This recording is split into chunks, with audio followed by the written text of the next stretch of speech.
C'est un retour sur mon travail de thèse. Donc c'est une thèse que j'ai soutenue il y a un moment maintenant, en 2011, sur le partage des jeux en ligne. J'ai travaillé à la fois sur les concepteurs, j'ai fait une ethnographie en entreprise dans un studio de développement parisien qui développait le premier MMO Made in France, et à la fois en jeu. Donc j'ai fait aussi une ethnographie dans World of Warcraft. Donc j'ai pas investigué l'usage sur le même jeu que la conception. On pourra en discuter plus tard. Et j'ai complété ce travail par contre, un travail par questionnaire auprès des joueurs du jeu français que j'appelle Age of Utopia, donc un travail par questionnaire à propos de leur pratique. Quand j'ai vu l'appel, je me suis dit que c'était vraiment, qu'il fallait que je revienne sur ce travail-là, dans la mesure où la question de la médiation prend une place assez importante dans mon travail.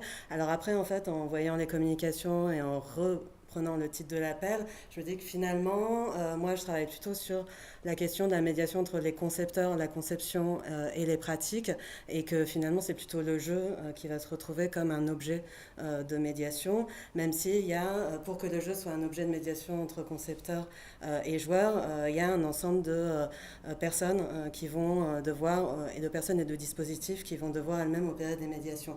Donc la petite illustration que vous voyez là, en fait, c'est un joueur d'Utopia qui l'a posté sur les forums officiels du jeu. En fait, il représente le community manager qui s'apprête à mettre un post, une news sur les forums, et donc à recevoir les réactions des joueurs. Donc la communication va beaucoup s'intéresser à la dimension complexe et plutôt conflictuelle, compliquée de cette relation-là, et donc travailler sur la question de la médiation comme distance, comme travail sur la distance. Donc quand j'ai commencé à travailler sur ce sujet, donc c'était en 2005, c'était une époque en fait où c'était des objets plutôt récents, où il y avait une emphase assez importante sur les jeux en ligne, parce on constatait qu'effectivement c'était des objets sur lesquels les utilisateurs étaient particulièrement investis. Donc il y avait des discours de ce type-là, donc il décrit ces jeux comme des œuvres vivantes, car dans l'infini feuilleton du jeu en ligne, la création initiale compte moins que l'émergence collective des processus qui permettent sa mise en tension permanente. Donc ça, c'est un discours qui est en fait un discours d'un des fondateurs du jeu que j'ai étudié, et donc qui présente vraiment l'idée qu'on fait des expériences dans lesquelles les concepteurs sont des ingénieurs de monde, et proposent des dispositifs que les joueurs vont s'approprier. Donc ça, c'est en 2002. Le jeu, il est en production depuis 2 ans. Donc c'est les discours qui vont circuler autour de ce jeu. Évidemment, les joueurs ne sont pas encore là. Donc la façon dont je regarde ça, on a vu déjà depuis quelques jours que nos sujets de thèse, surtout quand on a commencé à travailler sur ces objets il y a un moment, devaient s'inscrire dans des traditions particulières. On a vu hier donc Célim qui nous racontait ça à propos de la caméra. Moi, ce qui se passait à ce moment-là, c'est que évidemment, j'ai pas vendu une thèse sur les jeux en ligne. J'ai à un moment donné travaillé sur quelque chose qui intéressait beaucoup à cette époque, qui intéressait notamment la sociologie de la traduction, mais donc pas au sens de Monde 2018, au sens de justement la question de médiation, qui était l'idée qu'on commence à se dire, en fait, les utilisateurs sont des gens qui produisent des choses, et ce sont eux les premiers vecteurs de l'innovation. Donc c'est le moment où on va avoir Eric Van Hippel, donc qui va sortir Democratizing Innovation, où il va notamment expliquer comment dans les loisirs, et notamment les milieux très techniques comme le surf par exemple, ce sont les utilisateurs qui inventent des objets techniques qui vont faciliter et démocratiser la pratique. Donc dans le surf, c'est l'invention des leash, des laisses en fait, qui est faite par à un moment donné des utilisateurs, ce qui va permettre à beaucoup plus de gens d'avoir accès à ce type de pratique. Donc on s'intéresse à ça, et c'est plutôt là-dessus que je vais vendre ce projet de thèse, donc sur l'innovation portée par l'usage, les gameplay emergent à l'époque. Il y a aussi d'autres choses, hein. C'est l'époque du modding, donc il y a des travaux. Le jeu vidéo est très utilisé pour ça. Donc j'aime bien citer le travail sur les Sims, parce qu'en général, quand on parle de modding, on parle de Counter-Strike, mais il y a aussi eu des créations de joueuses qui ont créé des communautés autour de ces objets-là. Et une autre façon dont on en parle aussi, ça va être la question de la... Donc tous ces travaux, hein, j'ai mis Dosserto parce que ça s'appuie beaucoup là-dessus, on l'a aussi beaucoup cité aujourd'hui. Tous ces travaux, en fait, partent vraiment... Il y a un côté un petit peu en phase hein, de cette idée-là, c'est-à-dire on est dans la co-innovation, la co-construction, on va avoir des joueurs qui participent à la création de l'univers, enfin c'est super, quoi. C'est la créativité absolue. Il y a quand même déjà des travaux, notamment j'ai mis Culture d'univers, certains d'entre vous se rappellent peut-être de cette édition-là, où il y a une traduction des travaux de Kuklich qui parle déjà de la mise au travail des joueurs et du playbook. Enfin, l'autre façon d'aborder ça, c'est la question de oui, mais ok, les joueurs créent, mais ils reprennent rien sur ce qu'ils ont créé. Donc, il y a des discussions. Aujourd'hui, comme je regarde ça, je me dis c'est marrant, c'est un peu le tournant culturel des études en sociologie des usages, c'est-à-dire qu'on se rend compte, ou en sociologie de la consommation, que en fait les gens quand ils consomment, ils produisent des choses, ils sont créatifs. Donc ça rappelle beaucoup les travaux de Hogarth finalement sur les usages de la littérature, où on se dit bah ouais en fait les gens avalent pas tout cru les discours qu'on leur donne, ils ont des visions là-dessus, et puis les travaux de Stuart Hall évidemment sur codage décodage qu'on n'a pas, il me semble, encore cité ici. Donc, c'est cette idée-là. Et en fait, donc, je pars sur cette idée de travail. J'arrive à décrocher un stage dans un studio de jeu. Je passe par le community management, je rencontre une personne qui est plutôt intéressée par la sociologie. Donc, en fait, les premiers discours que je vais avoir, ça va être un peu contradictoire avec ce discours-là, puisque la première personne de la boîte dans laquelle je vais travailler, que je rencontre, me dit un bon joueur de MMO, c'est un type qui joue pas. Parce qu'il paye son abonnement, il n'encombre pas les serveurs. Donc il me dit du point de vue d'une boîte, hein, sachant que lui, c'est un ancien game designer qui est parti et donc qui a un peu de rancune vis-à-vis de cette entreprise. Mais c'est un discours que je vais retrouver ensuite chez les développeurs que je vais rencontrer. Donc voilà, le joueur, c'est pas ce qui est bon pour lui. Bon, s'il le savait, il serait game designer, il serait pas joueur. Ou le joueur ment toujours, le joueur ne dit pas la vérité, etc. Avec un discours qui est nuancé par le fait qu'évidemment les gens disent ouais c'est des millions de psychopathes en ligne, je le sais parce que moi-même je suis joueur en fait. Donc, je parle de... Et cette vision des choses, ce qui est intéressant, c'est qu'en fait elle va être symétrique. C'est-à-dire que chez les joueurs que je rencontre, qui sont évidemment des joueurs très impliqués, qui sont plutôt parmi les membres très actifs de la communauté, il y a un dédain particulier pour les concepteurs, en particulier pour les programmeurs. Donc là, c'est un joueur qui me parle d'un autre jeu auquel il a joué, mais il est dans ce rapport-là aussi avec la boîte, qui dit, pour comprendre Venise, il faut avoir eu un minimum ouvert un bouquin, et si possible, pas le C++ pour les nuls. Donc voilà, et donc on avait essayé d'expliquer chacun son métier. C'est un univers pour les joueurs, les devs, vous vous mettez derrière votre ordinateur, vous pondez des 1 et des 0, et puis voilà, basta. Donc on est loin, là, quand même, de l'idée de co-création dans un esprit on aime tous le jeu, on est tous d'accord, etc. Du coup, c'est quelque chose qui m'a intéressée et que j'ai développé avec cette idée que la médiation, justement, donc c'est d'abord une question de distance. Et donc, je m'appuie sur le travail sur cet écrit de Zimmel que je ne connaissais pas à l'époque où j'ai fini ma thèse, mais que j'ai investi ensuite, qui dit finalement, pour relier des éléments, il faut d'abord les avoir identifiés comme séparés. Donc c'est quelque chose qui me parle pas mal, puisque en fait, effectivement, sur le jeu que j'étudie, ce qui n'est pas le cas d'autres objets, on l'a vu avec Chloé l'autre jour, les joueurs sont très proches des concepteurs. C'est-à-dire que c'est vraiment des profils, particulièrement, en tout cas chez les joueurs les plus investis, qui sont vraiment très très proches socialement, culturellement, ils ont les mêmes pratiques de jeu, ils ont les mêmes pratiques culturelles, ils ont à peu près le même niveau d'études, etc. Donc on a effectivement une difficulté à dissocier qu'est-ce qui fait que vous avez l'autorité sur la création du jeu et pas nous. Donc c'est quelque chose qui aussi m'apparaît comme assez important, puisque quelque chose que je n'ai pas évoqué, c'est que ce jeu n'a pas rencontré un succès énorme. C'est l'histoire d'un échec, en fait, l'histoire que je fais de ce jeu dans ma thèse, d'un échec qui est pérenne, puisqu'en fait il est encore joué aujourd'hui, parce que les univers de jeu ne meurent jamais.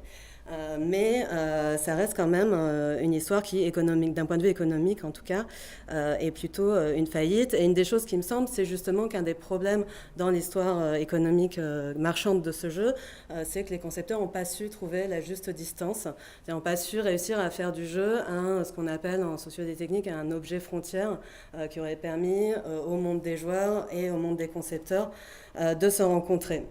Alors pourquoi c'est compliqué? Parce que on pourrait se dire qu'est-ce qui fait que la communication est compliquée et qu'est-ce qui fait qu'on a besoin d'établir une distance, puisqu'à partir de là, il faut regarder comment cette distance se met en place.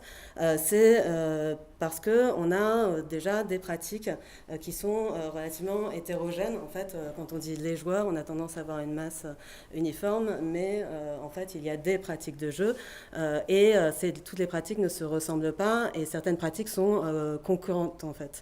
Donc toutes les pratiques ne peuvent pas coexister de manière paisible, ce qui fait que du point de vue des concepteurs, on ne peut pas écouter un seul son de cloche au risque de perdre en fait l'autre partie de la communauté. Donc, du côté des concepteurs, on est embêté avec les discours des joueurs, notamment quand ils arrivent sur les forums, parce qu'on a toujours peur de ne pas avoir accès à la communauté silencieuse, c'est un terme qui est beaucoup repris, donc de n'avoir que les gens qui viennent troller sur les forums, en gros, et de ne pas entendre le reste. Donc, il y a des pratiques qui se mettent en place pour éviter ces effets-là. Donc ces pratiques, c'est notamment le fait d'avoir au community management des gens qui jouent, qui sont en jeu, qui sont dans les réseaux de joueurs pour pouvoir un peu palper l'ambiance, sachant que c'est les seules personnes dans la boîte qui jouent au jeu. Les autres jouent à WoW sur la période 2010. Et donc c'est vraiment des choses qui vont être développées de manière informelle avec des choses. Quand j'ai ça dans les entretiens, c'est assez intéressant puisque donc la fameuse Nathalie qui est gestionnaire de communauté, qui joue, qui me dit ça permet d'équilibrer ce que tu lis sur les forums. Elle me dit moi je choisis pas vraiment, je transmets les points importants. Mais donc si elle transmet les points importants, c'est qu'elle fait quand même un tri sur puisque traduction, trahison comme on dit. En fait, par ailleurs, ça c'est doublé par le fait qu'à l'intérieur même des studios de production, donc il y a des mondes de jeux et des mondes de joueurs, il y a aussi des mondes de conception. Donc on a des métiers différents. Et à l'intérieur même de l'entreprise, on a des scissions et des tensions importantes. Donc si vous avez déjà mis les pieds ou si vous connaissez des gens qui travaillent dans des studios de jeux, vous savez qu'en général, les graphistes, les programmeurs, c'est un peu compliqué leur relation. Et là, on a les community managers qui font aussi un travail de traduction pour remonter des informations ce qu'ils appellent les ingénieurs. Donc ils disent, eux, ils savent pas comment on joue, donc on est quand même obligé de leur dire que nous, on sait comment ça marche, c'est des ingénieurs, ils sont pas créateurs de jeux. Enfin, une fois, la question de qui crée le jeu, c'est une question qui est quand même sensible.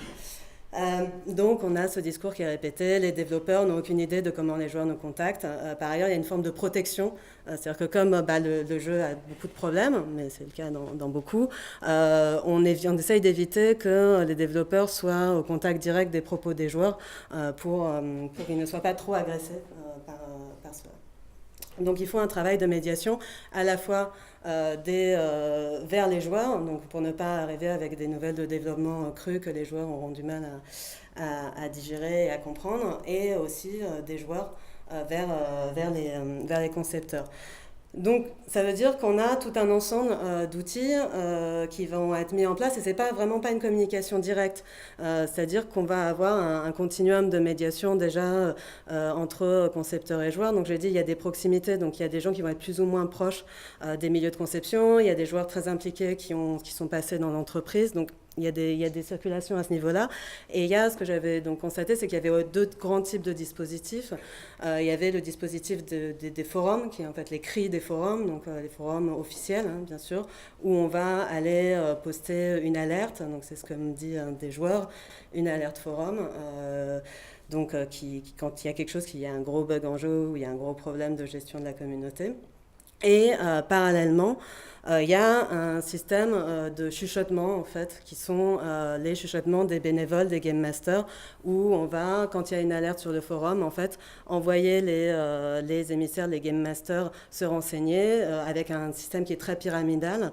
Là, en l'occurrence, c'est des bénévoles, les game masters, puisque il n'y a pas beaucoup d'argent, donc on emploie des bénévoles, ce qui est un problème, hein, puisque du coup, ils ont accès à des informations, ils n'ont pas de contrat, donc c'est compliqué, qui vont se renseigner, peser, modérer et récupérer des informations en sous-tâche, puisque le problème des forums, c'est aussi qu'il y a des effets des dispositifs eux-mêmes sur les discussions qui ont tendance à aller plutôt vers le trolling, vers des choses qui vont s'emballer très vite. Donc l'idée, c'est d'essayer de modérer un maximum les choses. Donc je vais peut-être pas détailler complètement, mais on voit qu'il y a un ensemble de processus qui est assez complexe et qui tend encore une fois à vraiment séparer le plus possible les joueurs, enfin ce qu'on va appeler avec un statut de joueur. Il y a des questions sur est-ce qu'on est trop joueur, pas assez joueur pour avoir accès à des informations, et les concepteurs. Exemple, hein, juste, voilà, typiquement une alerte forum, puisqu'il y a un des caractéristiques de certaines matières premières qui ont été baissées soudainement. Donc il y a le joueur qui arrive sur le forum et qui dit vous dites que vous allez la booster, par contre quand vous baissez les stats des autres, vous dites rien, vous nous mettez encore devant le fait accompli, c'est du gros n'importe quoi. Enfin, on est habitué maintenant. Alors gros -1, j'appelais Stockholm à l'époque l'entreprise. La demi-mesure, tu connais pas, donc on passe au tutoiement, on sait pas trop pourquoi. Et prévenir les joueurs, quand ça t'arrange, tu le dis bien ou fort, sinon tu te tais. Donc ensuite, il y a 61 postes. Sachant que la communauté est assez petite, c'est beaucoup, qui évidemment dérive complètement, puisqu'on commence à parler de l'artisanat en jeu, et ensuite on se dit, mais en fait, nerfer, ça veut dire quoi, d'où ça vient, donc il y en a un qui explique que c'est à cause des épées nerf, etc. Donc ça commence à devenir un peu n'importe quoi, et au milieu, on peut remarquer, enfin je remarque qu'il y a une intervention qui est en fait faite par un des community managers, mais avec son pseudo de joueur, qui commence à arriver en tant que joueur pour modérer un petit peu les choses, et dit mais c'est peut-être pas un nerf, c'est peut-être un bug. Est-ce que tu as fait la démarche de contacter le support pour savoir si ce changement était volontaire ou pas? Donc voilà, ça commence à calmer les choses. Et puis finalement, il y a le classique, c'est-à-dire que finalement, il y a une réponse officielle. Et là, ça calme tout le monde. Et le joueur revient en disant ah mais vous êtes super, merci, je vous adore, merci pour la communication. Donc voilà, un petit exemple de la façon, le type de réaction. Et tout ça se passe sur un délai assez court, il faut réagir assez vite puisqu'on ne peut pas laisser les forums s'enflammer rapidement. Donc peut-être, je ne sais pas où j'en suis, je ne suis pas sûre. Ok, ça ira. Donc une des choses, je trouve un exemple qui fonctionne bien sur cette difficulté qu'a eu en tout cas cette entreprise, je ne dis pas que c'est le cas de tous, mais là c'était assez marquant, c'est qu'au moment où je fais mon stage, en fait une des choses qui m'intéresse, c'est qu'ils sont en train de développer un kit de développement à destination des joueurs, donc un SDK en jeu, avec l'idée d'éditer des scénarios, et c'est quelque chose d'assez original puisque l'univers de jeu est un univers très jeu de rôle. Donc qui n'est pas à ce moment-là particulièrement, enfin il n'y a pas une offre énorme de ce côté-là. Donc l'idée c'était quand j'arrive en tout cas, c'est d'avoir un kit en jeu à partir duquel on va pouvoir faire des animations, éditer des scénarios.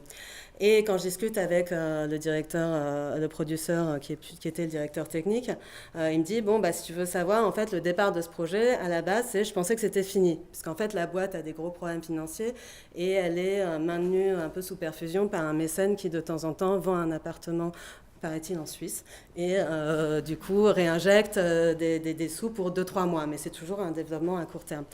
Donc si tu veux savoir, je pensais que c'était fini, qu'on en arrivait à un point où on n'aurait plus de financement. Et donc, j'ai fait un projet de reprise en main du jeu par les joueurs sur un modèle communautaire. Donc, c'était le projet initial. Et puis, finalement, on a trouvé un nouveau financement. Donc, on a dû revoir le projet. Donc, ça, c'est assez intéressant parce que finalement, on se dit, mais pourquoi ils ne l'ont pas fait? Enfin, après tout, on donne les outils aux joueurs, ils créent du contenu, ça limite les coûts de développement. Ok, qu'est-ce qui se passe? Et donc, il y a d'autres entretiens qui m'ont permis de creuser un petit peu ça. Donc, ça reprend l'idée. Au début, c'était on vous donne les sources et puis vous faites ce que vous voulez. Vous faites votre Oniris à vous. Donc, il n'y avait aucune question à se poser de notre côté sur qu'est-ce qu'on leur permet de faire. Puis ensuite, il y a un mouvement inverse, c'est-à-dire que comme dans un deuxième temps, on s'est dit on va faire des outils qui vont permettre aux joueurs, tout en étant dans le MMOG, de faire leur scénario. Tout de suite, il y a le problème du réglage, des exploits, enfin tout ce qui est typique du MMOG qui fait qu'on avait l'impression d'être complètement bridé. et qu'on allait rien réussir à faire, ce qui fait qu'on est passé de tout à rien.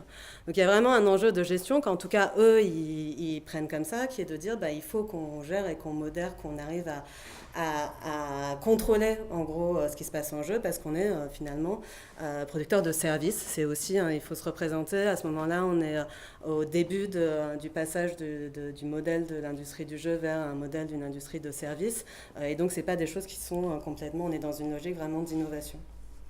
Donc voilà. Du coup, c'était cette idée de revenir un peu sur cette question de la distance, parce qu'il me semble qu'on a vraiment beaucoup tendance à parler de co-création, de co-innovation, on s'intéresse beaucoup à ce qui va rapprocher les joueurs des développeurs, et il me semble, c'est des discussions par exemple qu'on pourrait avoir avec Pierre-Yves ici, que ce qui peut être intéressant, c'est plutôt de retourner la perspective et de s'interroger sur ce qui les sépare. Et une chose qui est intéressante, puisqu'il y a une petite épilogue à cette histoire-là, c'est qu'en fait, le jeu donc n'est pas mort. En fait, il est ressorti sur Steam il y a 1 an ou 2, et en fait, il a été repris par une partie des fondateurs avec un modèle cette fois complètement délégation de la création aux joueurs. Et donc cette fois, comme c'est un marché de niche, comme finalement il n'y a que des passionnés qui s'en occupent, ça marche. C'est-à-dire qu'ils n'ont plus vocation à être un grand jeu commercial et donc à devoir contrôler tout ça. Donc ils ont réussi à déléguer leurs outils et la création aux joueurs. Donc il me semble qu'il y a vraiment un enjeu de positionnement par rapport à ces questions-là sur ces objets. Voilà, je vais m'arrêter là.